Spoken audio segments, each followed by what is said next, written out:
la rupture, la façon de voir les choses depuis l'indépendance. Ils ont fait ce qu'ils pouvaient faire, mais aujourd'hui nous devons marquer la rupture. Pour faire quoi réellement? Faire la politique autrement. C'est-à-dire? On ne va pas en politique pour s'enrichir. La politique, c'est un apostolat. Vous avez cité, j'ai été ministre, vice-ministre des Finances. Vous pouvez aller fouiner. Je n'ai jamais volé l'argent d'État. Vous pouvez aller fouiner, chercher.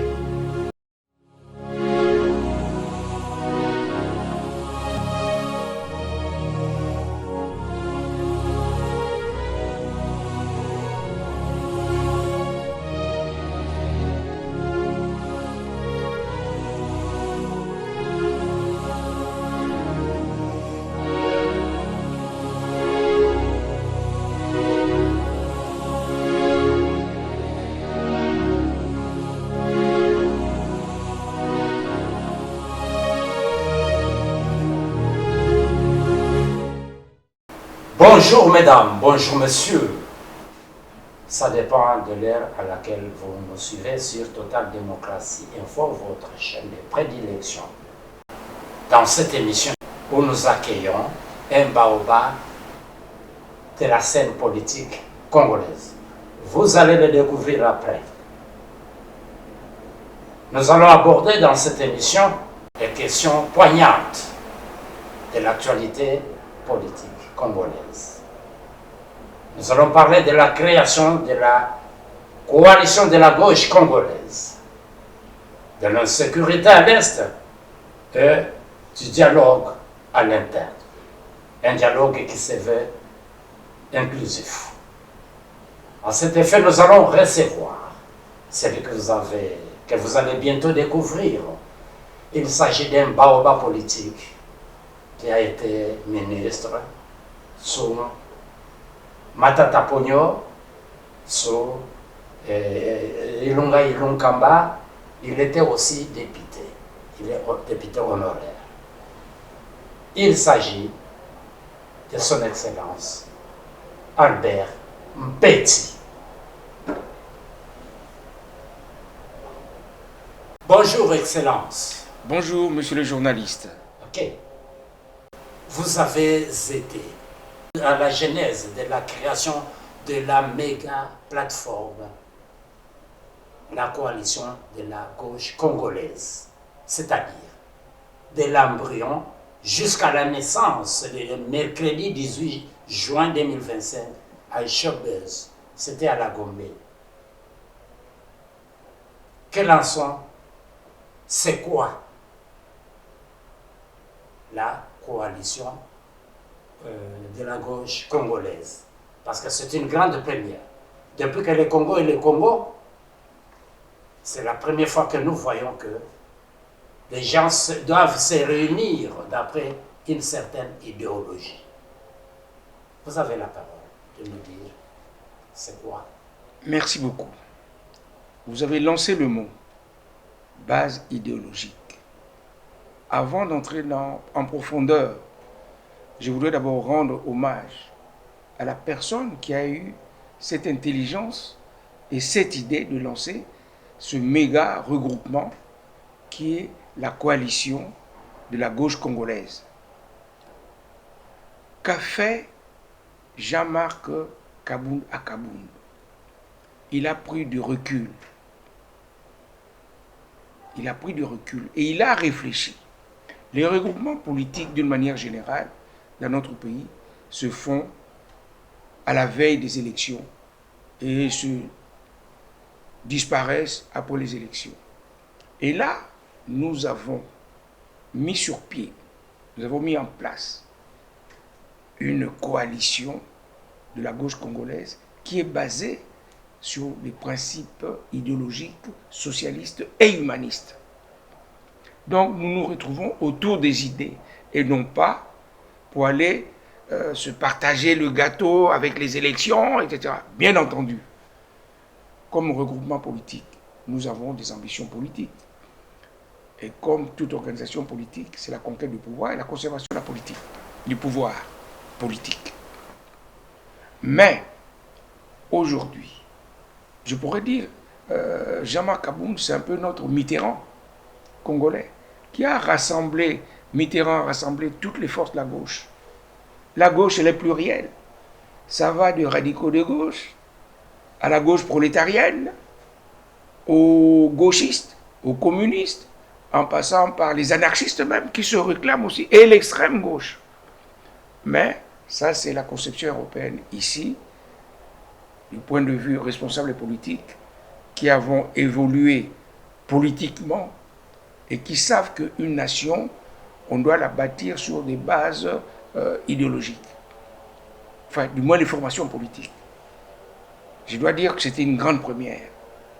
Bien entendu, et évidemment, le 18 juin, c'était l'apogée, la consécration des efforts que nous avons. Nous avons travaillé nuit et jour avec des hommes et des femmes de convictions politiques, débats politiques et idéologiques très élevés. Il fallait être un initié politique pour suivre ce débat-là, parce que certains n'auraient pas pu suivre ce débat politique. Et je vous assure que j'ai été personnellement très impressionné par la qualité des hommes et des femmes avec qui nous avions débattu et nous avons pu mettre sur pied notre charte. Et cette charte, aujourd'hui, fait figure d'innovation sur le terrain politique.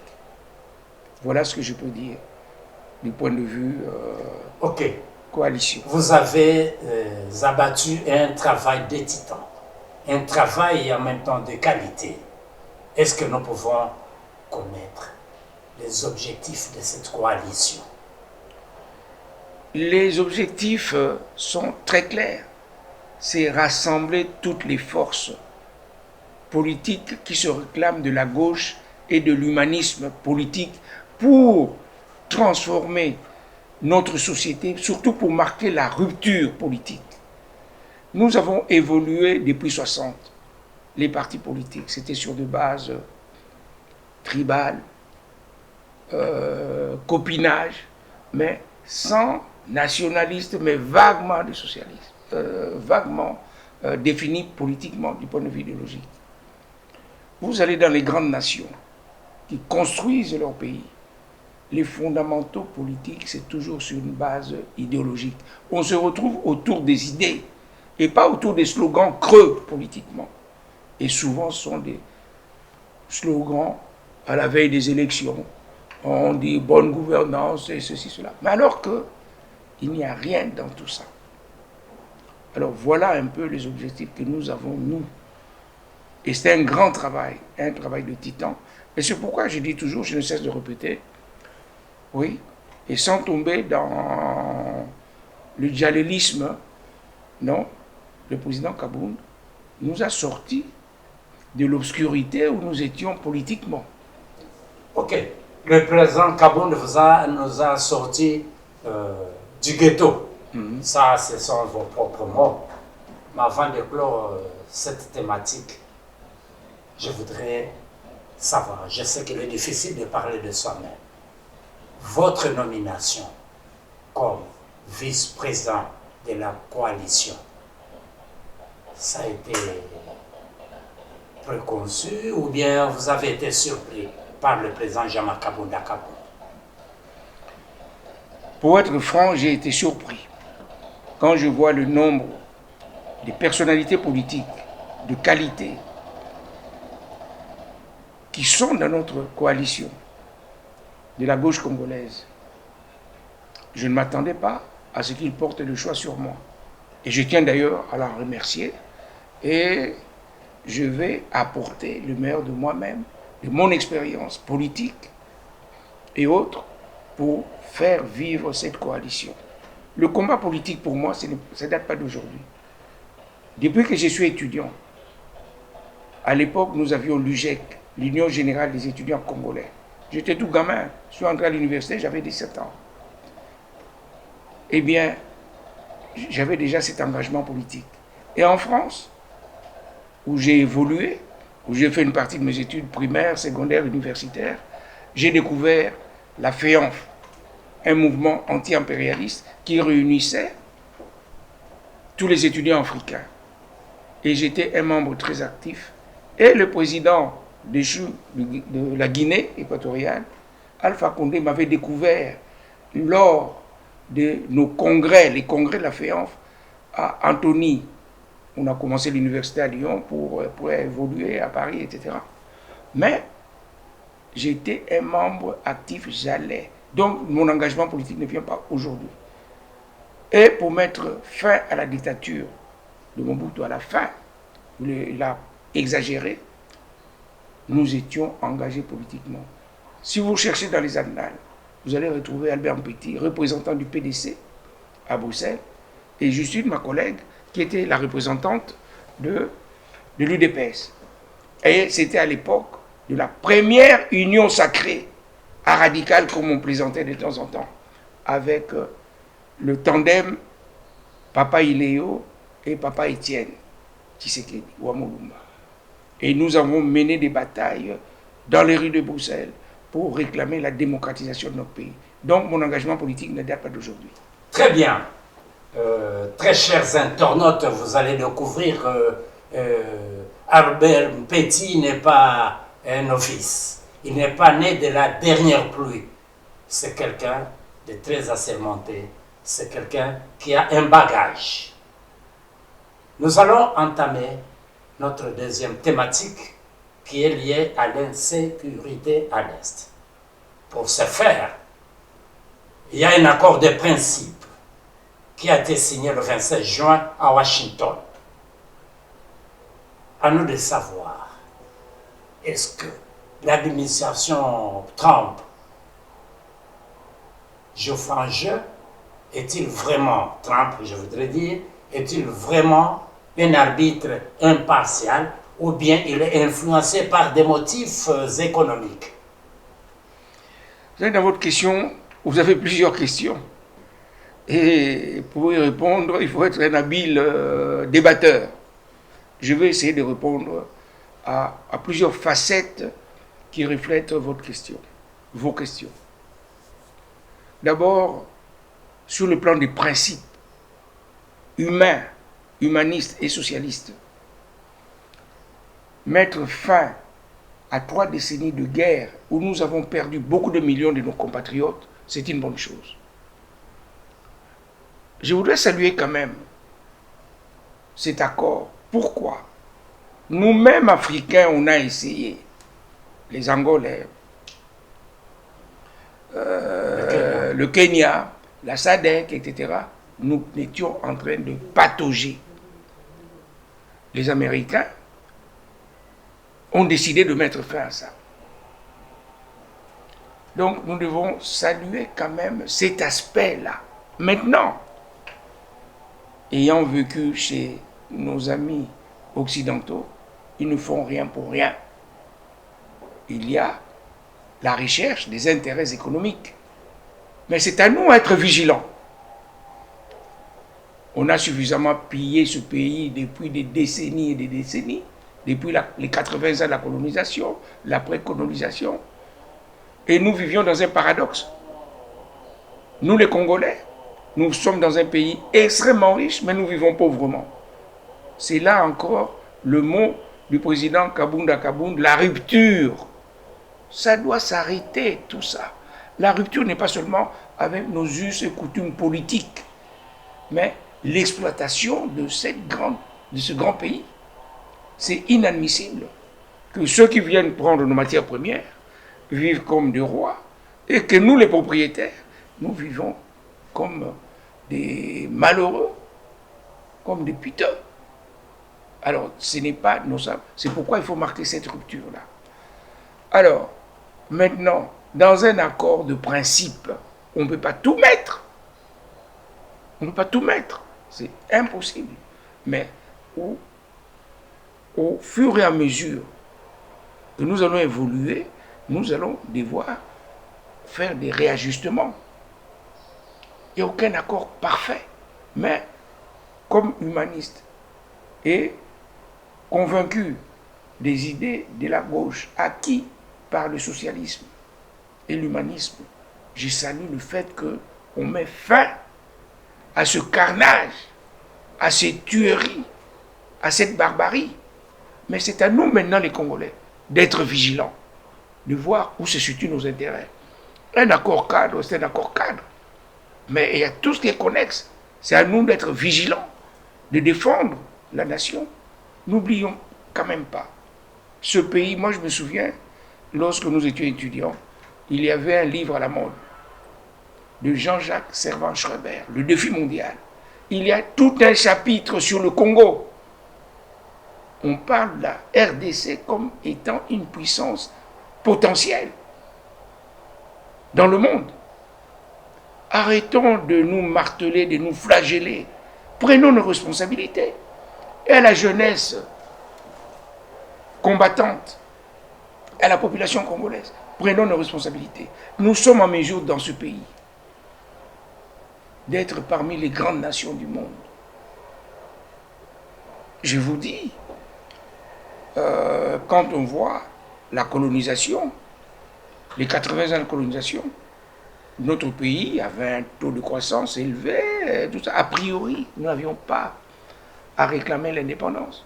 Mais ce besoin de liberté que les pères fondateurs de cette nation ont fait, et les populations de se libérer du colonialisme, parce qu'on voulait avoir un Congo fort. Et ce Congo fort doit venir avec la jeunesse qui va s'engager. Ceci dit en passant, une nation ne se construit pas qu'avec une seule génération. Mais nous misons sur la jeunesse. Et aujourd'hui, une personnalité politique comme Jean-Marc Akabound peut nous apporter l'espoir par son engagement politique. Et surtout avec ce méga regroupement que nous venons mettre sur pied. Et il y a espoir. Il y a espoir. Chers internautes, vous sentez que vous êtes devant une profondeur. La profondeur appelle la profondeur. Vous êtes devant un cerveau, quelqu'un qui n'est pas né de la dernière pluie sur la scène politique congolaise. C'est M. Albert Mpeti. Il a été ministre sous Matata Ponyo, sous Ilunga, député honoraire. Ce n'est pas donné à tout le monde d'avoir cette profondeur. Mais avant de clore cette thématique sur l'insécurité à l'Est, pouvez-vous placer un mot pour parler de Doha au Qatar? Il y a eu Washington, il y a Doha. Quelle est votre appréciation? Quelle est votre opinion sur ça? Mais je voudrais être très bref. Toute initiative qui concourt à mettre fin aux atrocités, à mettre fin à la guerre, à ces pauvres populations, nos compatriotes de l'Est qui ne connaissent que... Vous vous rendez compte? Il y a des générations qui ne connaissent que la guerre, des tueries. À l'Est, des personnes qui ont aujourd'hui 30 ans n'ont jamais connu la paix, la tranquillité.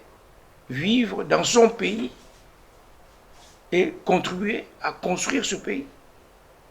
Donc toute initiative nationale, extérieure, qui concourt vers la pacification pour mettre fin aux atrocités, on ne peut que saluer cela. Alors maintenant, les dire Doha, etc., non, c'est facile de le dire. Mais nous devons penser d'abord à ceux qui vivent là-bas, dans la misère, dans les atrocités. Ok. Nous devons penser à ceux-là qui vivent dans la misère. Ce sont vos propres mots. Nous allons aborder la dernière thématique qui est liée au dialogue à l'interne. Un dialogue qui se veut inclusif. Mais dans l'opinion, il y en a qui disent qu'il y a une certaine catégorie de personnes, que ceux qui ont pris les armes, par exemple, qui ne peuvent pas prendre part à ce dialogue. Quel est votre point de vue, Albert Mpeti? Chers journalistes, je voulais vous dire que c'est dans la tradition congolaise que nous sommes toujours dans les dialogues. Depuis avant l'indépendance, on s'est retrouvé à Bruxelles. C'était aussi le dialogue. Après, il y a eu... C'est la table ronde. La table ronde.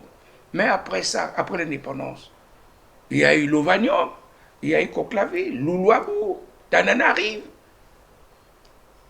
Il y a eu la conférence nationale souveraine. Il y a eu Sun City. Il y a eu les concertations politiques. Donc ça fait partie, dans l'histoire d'un pays, ce dialogue permanent. Aujourd'hui, comme le réclame du reste notre leader, Jean-Marc Kabunda Kaboun, il veut que le dialogue soit inclusif. Nous ne pouvons pas, à ce stade-ci, a priori, commencer à exclure. Si vous commencez à exclure, vous allez radicaliser. Il vaut mieux qu'on se retrouve ensemble. D'ailleurs, Albert Mpeti, il y a le président de la République qui a souscrit à ce dialogue. Mais, je vous dis, c'est une tradition de notre nation.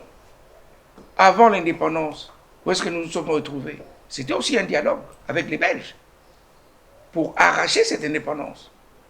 La conférence nationale souveraine, c'était pour arracher quoi? Pour mettre fin à quoi? Sun City. Tout ça. Donc il n'y a pas lieu d'exclure. Non, a priori pour l'instant, vous ne pouvez pas dire « Ah, celui-là ne peut pas venir. » Non, retrouvons-nous d'abord, entre enfants de ce pays. Nous devons nous dire les choses en face. À l'interne. À l'interne. Et s'il faut exclure les gens, si ce dialogue qui va être souverain dit non, toi tu ne peux pas venir. Toi tu ne peux pas venir parce que, ça c'est autre chose. Mais a priori, nous devons nous retrouver autour d'une table et dialoguer. Donc le dialogue doit être inclusif. Aujourd'hui, se mettre à critiquer telle institution, telle initiative, parce qu'ils veulent le dialogue, mais c'est contre-productif sur le plan politique. Et c'est même antinational. Tout ce qui est initiative pour aller vers la paix et voir l'avenir de ce pays. Comment nous allons construire ce pays? Comment on va faire la répartition de richesses? Ça ne sert à rien que je crie que je suis congolais, nous sommes un pays riche, et que au quotidien, je vive comme un malheureux, comme un pouilleux. Ce n'est pas possible. Il y a une justice distributive, une justice sociale, à travers justement l'idéologie que nous prônons dans notre méga regroupement. Le socialisme et l'humanisme, c'est pour qu'il y ait une justice sociale, que tout Congolais se retrouve dans cette richesse que Dieu nous a donnée. Regardez par exemple, du point de vue énergétique, l'eau qui peut donner le courant, l'eau qui manque, parce que les grandes batailles des années à venir, ça va être l'eau. Mais nous en avons, on ne sait pas quoi en faire. Et je vais vous livrer certaines choses. D'autres pays voisins voulaient dévier une partie de nos rivières, de nos fleuves, de notre fleuve. D'autres voulaient amener notre fleuve jusqu'au Sahel. L'Oubangui. Oui. L'Oubangui pour aller remplir le lac Tchad. Mais figurez-vous, on voulait prendre notre eau jusqu'au au Sahara. Donc, c'est la bataille. C'est une richesse aussi. Le Congo, nous regorgeons des matières premières qui génèrent la nouvelle civilisation, parce que nous allons quitter l'ère industrielle pour aller vers ce que nous pouvons appeler la civilisation cybernétique. Et cette civilisation, leurs matières premières se trouvent où? 60%, disons, chez nous ici. Mais c'est à nous à ouvrir l'œil et le bon. N'est pas laisser telle nation vient parce qu'ils peuvent tout prendre. Non. Ça doit être gagnant-gagnant. Le savoir-faire aujourd'hui, après 65 ans d'indépendance, nous avons les meilleurs spécialistes du monde, nous le Congolais aujourd'hui. Il y en a qui travaillent à la NASA, il y en a qui travaillent dans des centres scientifiques, etc. Des meilleurs médecins à travers le monde. Israël s'est bâti avec cette diaspora. Aujourd'hui, nous n'avons pas la diasporie, mais la diaspora saine, intellectuelle, compétente. Vous savez qu'à Paris, nous avons des meilleurs chirurgiens, des meilleurs professeurs. Qui sont des Congolais. Qui sont des Congolais. Et si cette diaspora revenait ici pour bâtir cette nation, eh bien, la RDC fera trembler le monde. Et je vous le dis. Et on fera trembler le monde. La Chine, on se moquait de la Chine. Quand nous étions enfants, on présentait la Chine comme une nation malheureuse, pauvre. Mais il y a eu des visionnaires français, un écrivain, un ministre, Alain Perfit, je suis un grand lecteur, qui avait écrit un livre, Quand la Chine s'éveillera. Il avait déjà pressenti ça. Et pour le Congo, d'autres sont en train de le dire, quand le Congo s'éveillera. Le Congo fait peur au monde, pas seulement par ses matières premières, par la qualité des femmes et des hommes que nous avons dans ce pays. Allez à travers les universités du monde. Je vais vous prendre sur le plan militaire. Vous savez que lorsque Mobutu envoyait des jeunes officiers en Angleterre, à Sandhurst ou à West Point, nous avons eu des majors. Parmi les premiers, nous avons des brillants officiers qui malheureusement, d'autres ont été éliminés, tués, mais nous avons, sur tous les plans, cette nation fait peur. C'est pourquoi on veut nous étouffer. Et les jeunes générations, et même nous autres, nous sommes prêts encore à nous engager. Je vous ai dit que l'engagement politique que j'ai, ça n'est pas d'aujourd'hui. Très jeune, j'ai eu un engagement politique. Et en passant, j'ai eu la chance et le bonheur de travailler comme directeur dans des pays européens. Beaucoup de gens le savent. Et vous savez que plus de 50 ans en Europe, je n'ai jamais pris la nationalité étrangère. J'ai gardé ma nationalité. Quelque chose au fond de moi me disait non, ne prends pas. Ce pays-là, c'est un grand pays. On peut aller fouiner partout, dans les journaux officiels belges et autres, Allemagne et France. On ne fera jamais avec une nationalité étrangère. J'ai gardé ma nationalité et je suis fier de porter notre nationalité. Parce que je sais que c'est un pays porteur. Pour demain. Très bien. Je rappelle que nous recevons dans cette émission Albert Mpeti, 2 fois ministre sous gouvernement Matata Ponyo et sous Sylvestre Ilunkamba. Il a été aussi député, il est député honoraire. Très chers internautes, à vous, Excellence, peut-être dans nos questions, nous n'avons pas pu poser la question à toutes les questions auxquelles vous vous attendiez. Est-ce que vous avez une préoccupation à laquelle nous n'avons pas pu poser la question et que vous voulez communiquer dans cette émission? Bien, pour revenir à notre méga plateforme, regroupement, lancé, initié par le président, notre président national, dont je suis le vice-président national, Jean-Marc Kabounda Kabound, nous devons marquer une fois de plus la rupture, la façon de voir les choses depuis l'indépendance. Ils ont fait ce qu'ils pouvaient faire, mais aujourd'hui nous devons marquer la rupture. Pour faire quoi réellement? Faire la politique autrement. C'est-à-dire? On ne va pas en politique pour s'enrichir. La politique, c'est un apostolat. Vous avez cité, j'ai été ministre, vice-ministre des Finances. Vous pouvez aller fouiner. Je n'ai jamais volé l'argent d'État. Vous pouvez aller fouiner, chercher. Ce que j'ai pu gagner, moi, c'est lorsque j'ai travaillé en Europe. Et j'ai assumé des responsabilités qui faisaient que, vous savez, à l'époque, je vous dis, bon, c'est pas un secret, je me retrouve en Allemagne, j'étais directeur pour l'Afrique de l'Ouest et du Centre. À l'époque, 10 000 Deutschmark, c'était pas rien. C'était pas rien. Et j'ai travaillé combien d'années là-bas? Et en Belgique, j'ai travaillé combien d'années? Ma petite fortune, c'est pas ici au Congo, j'ai pas pillé on peut aller fouiner, regarder partout.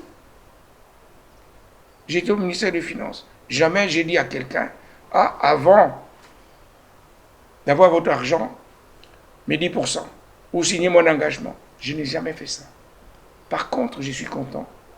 Lorsque je suis dans un restaurant, quelqu'un me dit, ah, vous m'avez rendu service. Garçon, la facture, c'est moi qui dois payer ça. Je suis dans un GB, dans un grand marché, supermarché. J'arrive avec ma charrette. Quelqu'un arrive, ah, vous m'avez aidé. Mademoiselle, c'est moi qui paye la facture. Ça, c'est ma fierté. La santé, n'en parlons pas. Vous savez tout ce que j'ai fait à la santé. J'aurais pu m'enrichir. J'aurais pu, même aux finances, m'enrichir. Mais je n'ai jamais fait. Qu'on ouvre des enquêtes. Les enquêtes ont été menées au niveau de la... Et c'est moi qui ai exigé d'ailleurs, en plein conseil, que nous soyons audités par l'IGF. Et nous avons des grands inspecteurs des finances. J'étais nulle part. Donc, dans ce pays, je ne suis pas le seul. Il y en a beaucoup qui croient à ce pays, qui croient aux valeurs cardinales. Serviteur de l'État. Être un homme d'État, c'est pas vanner en costume en disant moi, je suis un homme d'État. Non. C'est faire l'apostolat, servir la nation. C'est ça. Mettre des mécanismes de contrôle de l'État, de redevabilité, de rendre compte. Et c'est ça que notre méga regroupement cherche. Un mot de la fin. Un mot de la fin. Albert Petit, un mot de la fin. Je voudrais dire, à travers le message de notre président national, je voudrais relayer son message. Le message de Jean-Marc Kabounda Kabound. Ne perdons pas espoir. Demain sera meilleur. Demain sera meilleur. Mais ce meilleur-là ne viendra pas tout seul. Il faudra qu'on travaille. Il faut remettre la population congolaise au travail. Et là, demain sera meilleur. Demain sera meilleur. Nous jetons par ici, très chers internautes, nous vous rappelons que nous avons reçu Albert Petit, ministre sous Matata Ponyo, ministre sous le gouvernement Ilunga Ilunkamba. Il est député honoraire. Il nous a honoré de sa présence dans cette émission. J'ai dit merci, Excellence. C'était là pareil. Moi aussi, je vous remercie. À tout moment. Merci. Merci. Et si nous sommes arrivés chez vous, c'est grâce à la dextérité, c'est grâce à la maestria de notre caméraman de charme, Jean-Pi Pipina. Mosenzi na image, Nyangalakata na montage. Merci.